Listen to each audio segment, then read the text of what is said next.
All right, I'm going to record a SolidWorks simulation tutorial. This is going to help for my students in ME370 who wish to do a little bit extra credit but haven't learned any FEA yet.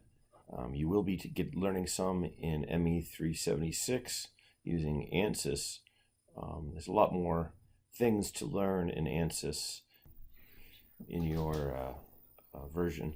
So you have a couple choices. One is if you have this tab that says SolidWorks Add-Ins, you go to this and click on SolidWorks Simulation right here.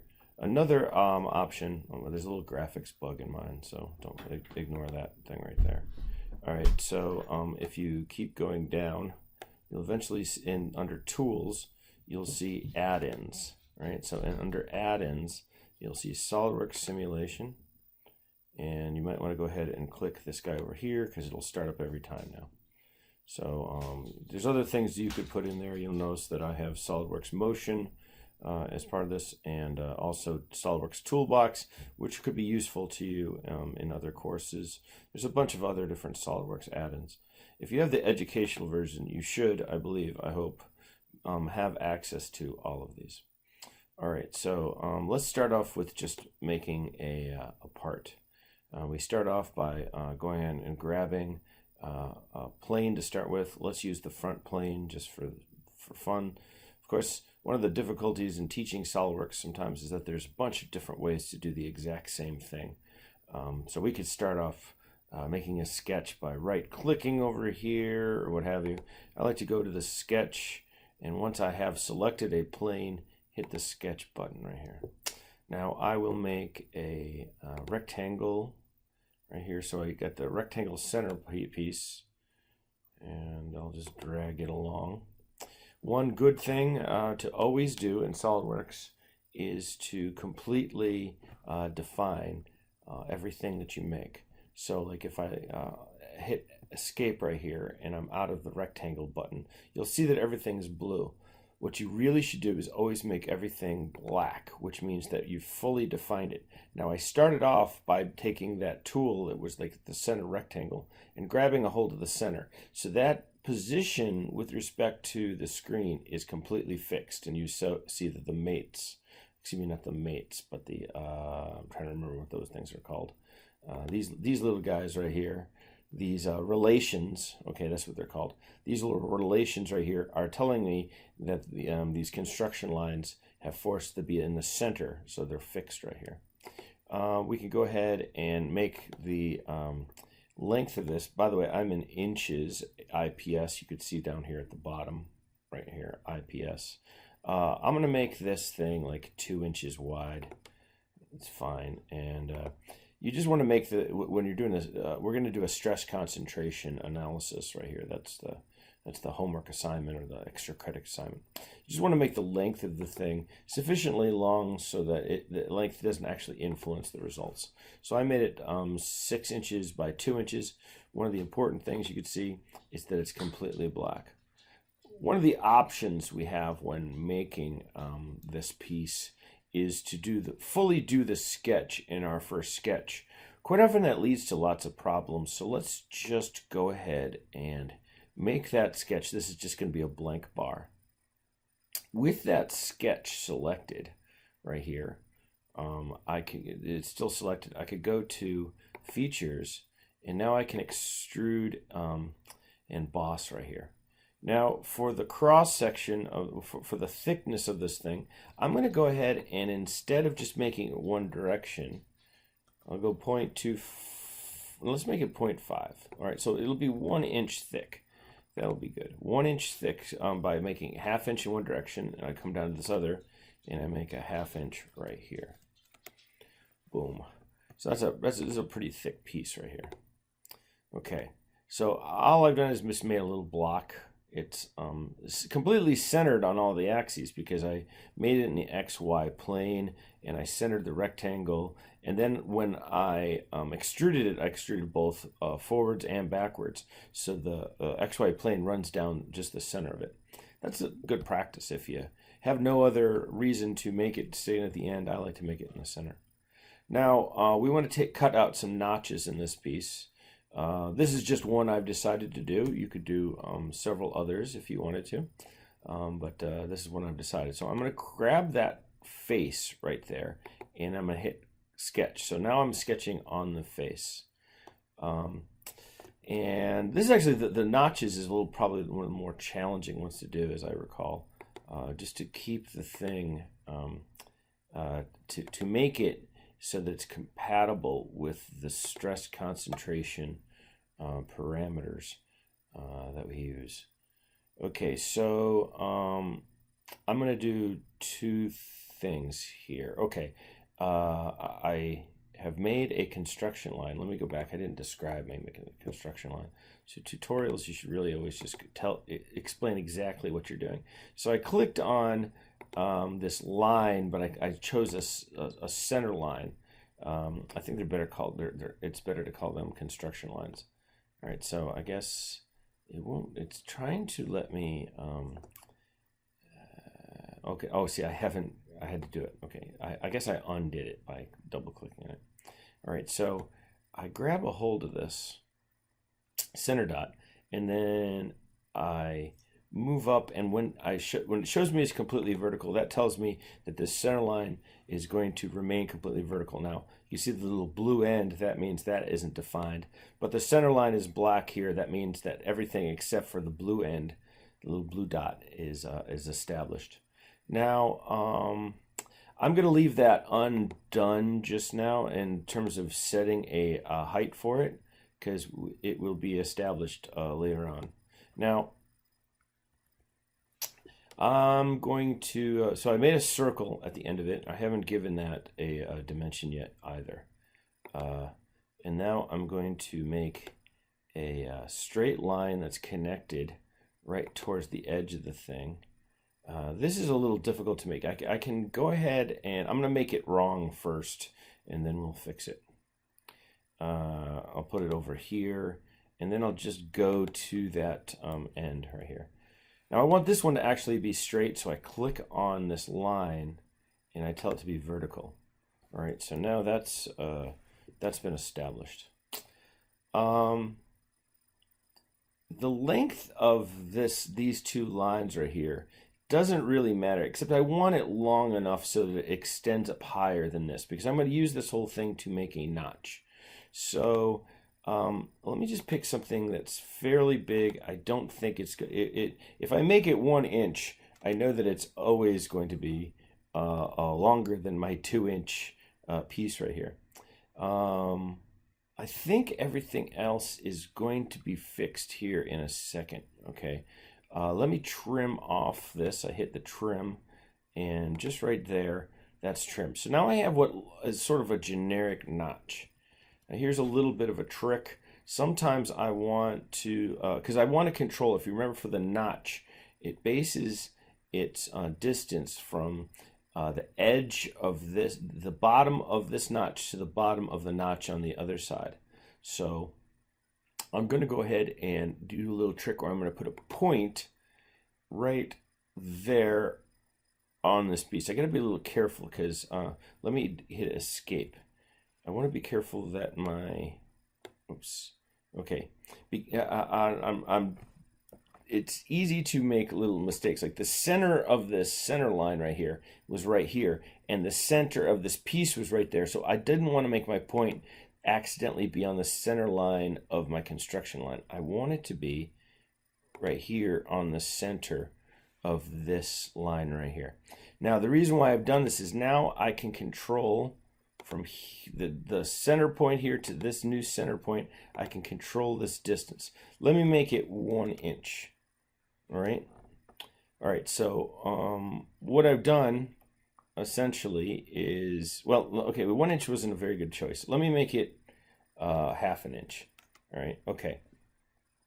So I've essentially I will use this 1/2 inch will be the 1/2 of the throat, if you will, that lowercase d that you would use in the notch stress concentration factor. Now I can go ahead and I can also dimension out this, which is going to be the radius of that notch, and I can make it anything I want. I think 0.5 might be too big. Well, no, it's not. Well, 0.5 isn't a good example because it makes these points land right on this edge.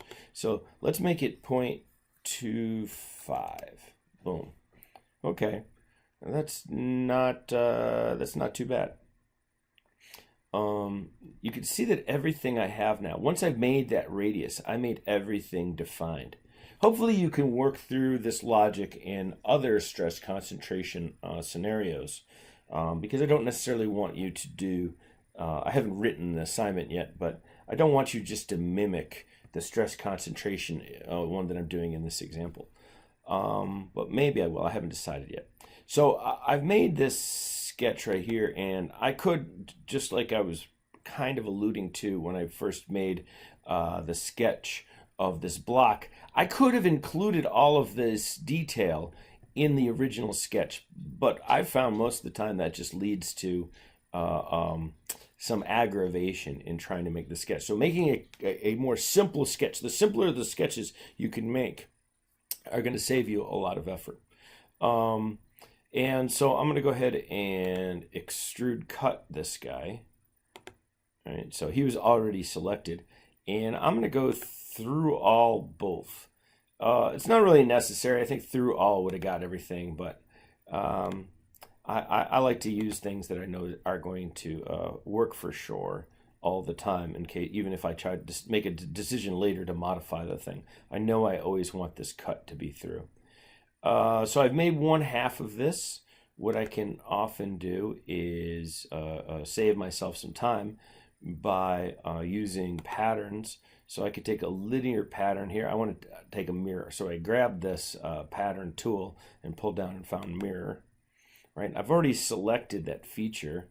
Now I can go over here, come on, and have this top plane right there as be the mirroring plane. So you can see that comes in there, and boom. Now we have this very pretty notched out bar. Let me go ahead and save this. I have my solutions, a whole bunch of different things. Let's see. Do I have a stress concentration one? There we go, stress concentration. And I'll make, I guess I'll just do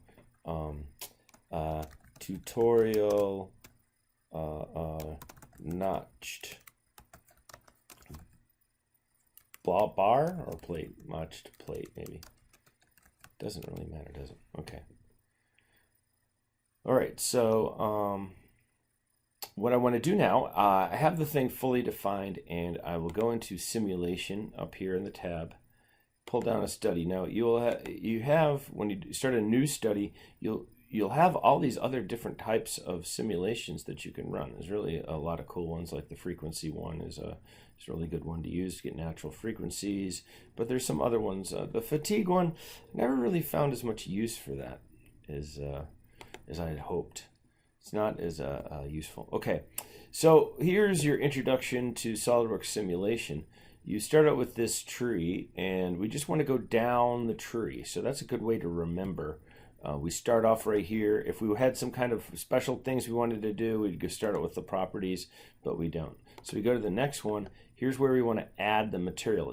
We right-click on it. It's the first thing you had to choose, Add Material from Library. I often will just come down here and choose, I know there's an ASTM 36 steel. It doesn't matter what units it's in. The only thing that matters in terms of units, it doesn't actually matter at all, because you can change what the end results are going to be in.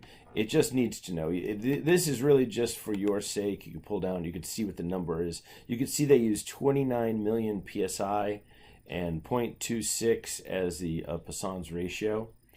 But in our case, we're going to do the stress concentration, so it doesn't really matter. This, of course, will change if you have some, you want to get the correct deflection for the material that you're using. You want to make sure that you have the right elastic modulus and Poisson's ratio. The mass is also pretty important if you're doing like a frequency analysis. But for us, 29 million, 30 million PSI elastic modulus is pretty much set. Okay, I actually want to go backwards for just a second, and I'm going to teach you something that's a good practice. All right, so I know I'm in SolidWorks Simulation, and I just forgot to add this particular feature in. So before I go in and have to change everything, I'm just going to add a particular feature in. So we're back over in this, and I'm going to go Insert. Okay, so this is over on the model side. You see I clicked down the model. The Solidworks Simulation is still over here under that little Statics tab. Over here, back over here on Model, I'm going to go Insert Curve and something called a Split Line. This is really going to help us get good results. So the thing what I want to do first is you have to look at these carefully. There's a pink guy and a blue guy. The pink guy is going to be the cutting plane, and you'll know there's three different choices here. I believe intersection's the one we want. So we want this cutting plane. We're going to choose the cutting plane, all right, that comes in right here. So my purpose is I want to put a line right inside that notch. So when I go to analyze this thing, I can grab a hold of the nodes that are right there on that line. So I grab that plane right plane as my cutter, and the thing I'm going to cut is going to be this. I'll put it right here. You'll see there's a preview right here, and just for the sake of keeping it symmetric, we can put one down there, but we only really need to measure off of one side. So now you see we've added a line in there. It's just a good idea to do it ahead of time.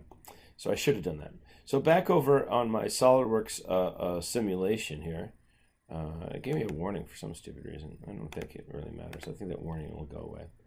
But anyway, you see that I got over here by clicking on that. So I already have my material set. That's still true. Okay, nothing has changed. Now I go to connections. Connections would be applicable. You could right click it and see if I had more than one part. So like if I had an assembly, but that's not my case. So I can skip connections, come down to fixtures. Now these are really my boundary conditions. I click on here, and there's a bunch of different ones, but I'm just going to use a fixed geometry on one end. All right, so let's see, move the thing over, and they gave you a lot of choices in that pull down menu when I right clicked, but you can actually change whatever those are by just changing this. Like you could go to like advanced settings right in there, and now these will give you just about every other type of boundary condition. Let me get out of that. I go back and right click in fixtures on fixed geometry, and just click on that face and just accept OK. What that's going to do is going to make every one of, it's going to make this part fixed right here. Now, I want to go over to loads. All right, so I went to fixtures. Now I go to loads. I'll right click, and I just want to apply a force. There's other ones I can apply, but right now I'm just going to apply a force, and I'm going to apply it onto this face. By default, this thing is making it compression. I want to reverse the direction, so if I go down to this menu, see reverse direction. Now it makes it tension. And you have some other choices as part of this. You could pick a bunch of different things, but like this right here, you could pick it and decide what direction you wanted to go. Maybe I will demonstrate that. If you were to click this, you could use, now you need like an edge or a face that you use as your reference. I think I'm just going to go ahead and click the face. So I haven't applied to this face, but I'm also using the face as a reference. And now I can go down here and I can click these. Like that'll make the forces go in the plane of the face right here, make it go in the plane. Let's see, if I go right here, it'll be in this other plane. If I click right here, it'll be normal. But I don't want any of that. So let me go, I think I need to cancel out to just show you what we wanted to do. I will go to this and hit just force. Now, without selecting a direction, just normal to the thing, I go ahead and click it again, and then say reverse direction. And now I'm going to be in tension onto that face right there. You'll see weird things happen when I hover over stuff, but this is the only one that matters right there, as long as it stays on. Now I want to get the the value for the thing for whatever reason. I think I can change what my defaults are, but it always defaults to SI. I want to change it to English units. And because I picked a cross section that I believe to be 2 inches by 1 inch, I can make a unity force on this if I wanted to. But let's make it the total total stress. Excuse me. I can make a unity stress. Let me take this that's not fair. I guess what you want to do is really want to calculate these. I'm not helping you much by hemming and hawing here. I should have thought this out for better. Let's just go ahead and make this 100 pounds, or I'll make it 200 pounds. 200 pounds. You could make it anything you want, really, as long as you don't make it crazy large. And that'll cause large deflections, and that'll make it skew your answers. Or you could do like an analysis to see if it matters or has an effect. That's one of the great things about doing these models, is you can run them a bunch of times to see what happens. Now, I have almost everything I need. I'm going to go ahead and go to the next one and mesh it just generically. So I right click this mesh and just say create mesh. And you can see there's a little bar here. I can make it a coarse mesh. I can make it a fine mesh. I'm just going to reset it and say give me a mesh. And let's see what the mesh looks like. Boom. It made a decision. There's not many elements right here, but I can go ahead and solve this, right? So I've gone all the way down here. I have results. They don't show up yet until you run it. So let's run it. I right click up on top. By the way, when I was down at mesh, if I wanted to go quickly, I can go mesh and run. So it'll just start mesh running right after you finish mesh. But normally when I run something, I go up to the top, click this, hit run. Oh, it told me the material is not defined. Well, there you go. Okay. Apply material. Where's my A36? There is my A36 steel. Hit apply. All right, and let's run the sucker. And with a coarse mesh, it solves really quickly. So now you can see the results. Now, these results have a bunch of default things that I just don't like or think you can do better. First off, let's go ahead and right click this. So you have a couple different results things. You could go display the displacement right here. That gives you not only contour of the displacement here, but it gives these are different values right here. And then it gives you strain. But let's go into the stress and let's change it. So I'm going to right click it and start at the top and just edit definition. I'd rather have PSI because I did everything in inches. So my display is PSI. Now it's showing von Mises stress, which is, we're about to cover that pretty soon. I think it's going to be Wednesday and Thursday's classes. We explain what von Mises stress is.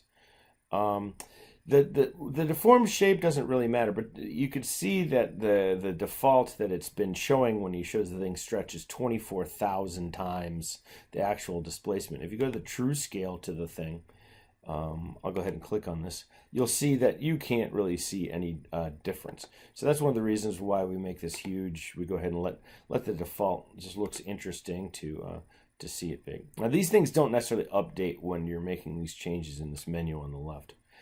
I could do these one at a time, but these little tabs are available up here. So let me do a bunch of them, and I could go back and tweak them if I like. Okay, so for the chart options, I couldn't show maximum and minimum if I want to. That's not going to help me. It's not helpful in von Mises stress because the minimum really should be a 0, or I guess maybe if there's stress all over the place, it could be something other than 0. But I prefer to have my minimum value on the scale be 0. So I'm going to uncheck these. I like to control what they are. And I'm going to have to go back and maybe tweak them a bit. I can see that the maximum by default is like near 400, but I want to have take a look at it. I think I'll go 300 maybe. So I could see a little bit more red if I do 300. And here's things that I think make for a good presentation. Change it to floating down here at the bottom in the position format, floating as opposed to scientific notation. Get rid of the decimal places. You could use 1,000 separator if you were up that high. Now here's what I think is really important. There's like a two-step thing here. For the colors, because I chose 300 up above as my maximum, it would be nice if the colors were evenly distributed. So I'm going to pick 15 because that 300 divides nicely between 315. Between 15, you can see it's counting by 20s all the way up to 300. Now lastly, and this is a personal preference thing, but I think it really helps to visualize stuff, as opposed to looking at the continuous colors, right? So the colors merge with each other over here, right? It's like a rainbow. I think it looks a lot better to have them discrete, so you can really see where the differences are between them. This, honestly, I think this is it should be the default. This should be the way the things does. The continuous maybe makes it a little bit more difficult to get an idea of what the stress distribution is. But here you could see these lines, or like contour lines that are applied on top of the thing. You could really see where these breaks are. You could also, because you see these, you could also see some of the subtle but important effect of what a coarse mesh will do, especially in a more complicated loading session. So I'm probably teaching you more than you need to know, but these choices I've made right here really are good. Now here's one that I will turn off a lot of times, but let's turn it on for right now. For the boundary option, we could turn the mesh on. Okay, so if you make a fine mesh, this starts to interfere with your results. So I'm doing this just so that I can see these effect. This is really good right here because I have that discrete color on there. I can see that this change from values of stress, magnitude of stress, are within a single element. That's not good. You really want to, of course, the increment I've chosen over here is kind of arbitrary, but still, just as a general thing, you want way more elements right around the area where there's a greater stress change. And so so first let's take a look and quantify what these numbers are. It's hard to see from this contour plot what these actual values are going to be. So I come up to plot tools. This is under the simulation thing, and I have a choice of probe. I'll just show it because it's an easy way to get some numbers, but there's a list selected is much better. But probe right here, we could just pick, and it'll just tell us at individual spots. I believe these are individual nodes. It'll give us a value. Right here is this 327 right here, 334. Okay, I'm hit escape and get out of this. I find it's a lot. You get numbers that you can compare to other things a lot better if you can pick a bunch of nodes right along the place where you care about. And this notch stress concentration, if we're going to compare it to the Peterson curves, really is across the entire thickness. So one single spot isn't really going to give us a very good comparison. We could pick this line though, right? So there's list selected. We pick this line, the split line we made, that's why we made it right here, and we hit this update. And if we come down and pull this down a little bit right here, you'll see that you have a maximum and an average. The average is a better one to use when trying to make a comparison to the Peterson chart. But here for a second, we're going to see the effect of the mesh. Let's just write that down somewhere, 372, and resolve this thing using a finer mesh. So we go back to the mesh, and we could right click on it. Well, okay, so first here's a choice that we can make. We could go ahead and create the mesh and warn us that we'll lose all of our results. We go this and we could just pull that slider all the way over and hit Create Mesh. And you can see how many more elements we've put. But the elements went everywhere throughout this, and that's sort of a waste. We don't really need a fine mesh over here. So let me let me go back. Okay, well, I'll do that. Well, yes, I'll do this. This is just an in-between step. It's not going to have any effect. I'll reset this. Maybe I'll make it kind of fine right here. You can see, okay, there's a little bit more coarse. But here's what we want to do is we want to apply a mesh control. So I right-click Mesh, hit Apply Mesh Control. You don't want to go crazy with these, but let's go ahead and just grab that line, and just for the sake of making it symmetric, let's grab this line, and that's fine. So we've grabbed these lines. What we're going to do is we're going to tell it we want more nodes around those lines. So I'm just going to bring this over to Fine. And now I'll remesh this thing by hitting just Create Mesh. Here's where I could have just done this at the same time, but now you can see what the effect of that's going to be. So I have increased these, but it's still, I would like a lot more nodes there. But let's just solve it though with these more nodes, and let's see what happens. All right, so we got everything ready to go. We can just hit Run again. And once again, we don't have to set up the results like we did before. We already knew, we had already done that. So it's already kind of set in here, which reminds me we should probably save this. That's a good idea. You can see now that at least we have more nodes, or at least a couple more elements, or the elements are smaller in that vicinity, but it's still not great. Let's see what the results are though. We'll see that they're going to have changed. I mean, I hope they did. Make me look dumb if they didn't. So we pull this thing down. So we see, the max, it was 372, or excuse me, the average was 372. Now the average is 401. So the mesh really made a difference into what that value was going to be. Let's go back, and sometimes there's little quirks in here. So you might, we're going to modify this, but sometimes modifying it for whatever reason in this code gives me an error. So I might have to delete this mesh control. I could right click it and delete it. I'm going to try to modify it, but if it gives you like a bunch of issues and stuff, just delete it and restart it. So that was just a default mesh density thing. I can also bring it down to this, and I could bring this as far as it'll go down. So you see this little thing, I put it down. Well, let's see what the error is. This guy right here will tell me how much, what the transition from these fine mesh to whatever the coarser mesh was going to be, and how many. It's like a ratio. I've always got a little confused by which is going to be the bigger and smaller by it. So I actually just try both ways. Like this one will only let you go down to 1.1, and I think the max is like 3 on this A to B ratio here. If you wanted to read more about it, you can click on the help and see what they say.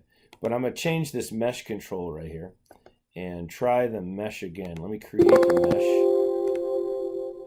And I'll leave it at the same slider setting right here. Hit OK. And now you can see way tighter mesh, way more nodes right around that section. That's going to be probably much more accurate in that location, or at least it's going to be much more precise. Well, we have to make a decision whether it's more accurate or not.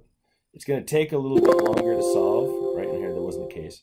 You can see what I meant about the mesh. When you include the mesh tracing on top of this, it can make it kind of nasty right in there. So a lot of times it's good to leave the mesh off, but just for maybe communication and understanding, when you're looking at the effect of the mesh, it's good to leave it on. So we get mesh, we get the list selected. We'll grab a hold of that line again and update. Let's see, what did we do? 408. So it wasn't that big of a change from that other mesh that we had. So we could see how many elements there are through the different color contours right there. That's giving us a better appreciation, I think, or giving us more confidence maybe that the values that we're getting aren't just because of a single node that's causing a high number than all the others. So let's one last mesh that we could run through the thing is we can edit this definition, and this is usually the one that gets all screwed up and I have to start it again. But I'm going to make this down, I think 1.1. Let's see if it'll allow me to do this. All right, so I create the mesh. Let's see if it's going to let me do it. It's going to take a lot longer to mesh, but it did this time. All right, look how close that is. Oof. But it also did a weird thing. It should really be symmetric. There's no reason why this mesh should be different from that other side. But you could see that it is symmetric down here. So there's a little bit of a snafu right here. We could try it again. I don't know if it'll give us the same mesh, because there's like a little logical thing that goes on trying to make a decision when it's doing these auto mesh. I just tweaked it a little bit. Let's see if it'll give me a better mesh this way. Nope, it still did it over here. I can't exactly explain why it's not. So when I'm looking at results, I might want to look over at this edge more than that edge. Actually, it might not hurt to look at both edges to see if there's any difference. There shouldn't be, but in this case there will be, because it doesn't have the same mesh over here than it does right there. But let's just solve this thing and see what happens. And it should take a little bit longer to solve because there's more nodes.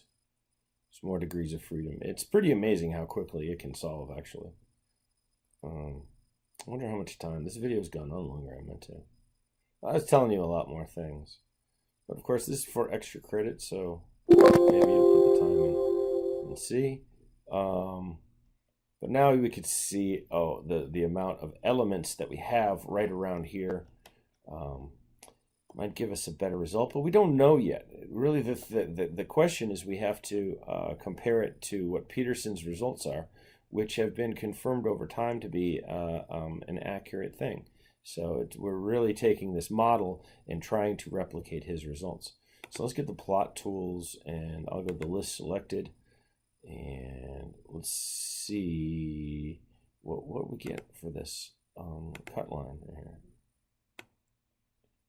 407, all those elements, and we didn't really get much of a difference. Let's see what this one is right here. That'd be interesting to see. It might be the same thing. It might, if we looked at the maximums, those will probably be different, but the average might be about the same. Because it wasn't much different when we had the coarser mesh. Yeah, 407 right here. So maybe we have a little bit more confidence that 407 is the correct number. But that still might not be true. It's not, this is not magic. It's just math. So anyway, if I was going to like print this thing out, well, except maybe if I was trying to communicate the mesh. But if I was going to try to show a color contour plot of this thing, I would definitely get rid of the mesh. So it's just, I guess, just model was the boundary. That just says what the edges are. So you get you can see the contours right here. Wait, I guess I didn't save it right here. I didn't hit OK. I just hit cancel. So I'll go back here, change this to model, hit the green. Okay, so now it'll take. If you want to do a really good presentation of this, it's good to set all these right here. Okay, you saw. By the way, you could do this right here. You could just center the thing that way, and go up to View and Screen Capture and hit Image Capture, and then you could set up a Word file. Let's see. I'll bring this down. I'm going to resize this window so it fits into this. All right. Okay. All right, so I had captured that, and it's in my clipboard, so I hit Control V, and it didn't work. Nice. All right, so let me hit Screen Capture, Image Capture, boom. Is it going to do it for me, or are you just going to be a jerk? You're just going to be a jerk, aren't you? Right, that should work. What I do when I'm having trouble like this, I think it's really because I'm running a simulation here. I go ahead and I will, not simulation, I'm running remote desktop. I get my snipping tool and then I cheat and bring this thing down here. I really should put the Solidworks educational thing here. So then I just copy this, put it into here. And then as a whatever little report that you're writing, you go Solidworks find mesh results, and then average, except spelled correctly, equals 407 psi. And then I could do my calculation onto the thing. I can't quite recall. I believe it was 2 inches. Was it? No, it was 1 inch. Right here is 1 inch by 1 inch, wasn't it? So my nominal.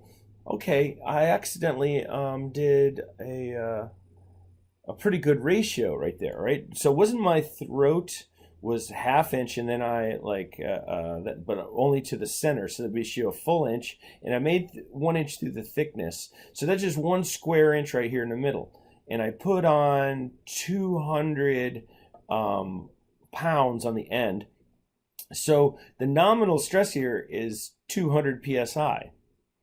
200 pounds, 1 square inch, 200 psi. I could even do that math. And the max was 200, was 407. So I could even say, I could have my insert, and I could have right here, and I could say, I mean, if you want to be really pretty with the thing, you do your equation editor, and I do the script thing with the subscript. And in here, I could pull down and put a sigma in there, and I say max, and then get out of that, hit equals capital K T, boom, times my nominal, boom, boom, right here, right? And I actually want to solve what my predicted K is going to be. So I'll do this, hit, oh, come on, I have to delete that, hit Control X, oh, come on, you're just being a pain, Control X, equals, here to that design.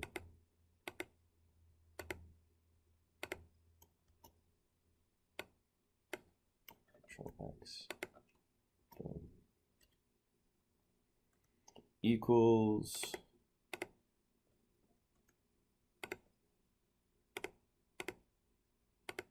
so what do we get? 407. I have a nominal stress was 200, and so if I could do that math in my head, we have 2.035, right? Or 2.04, what have you, is going to be, that's the stress concentration.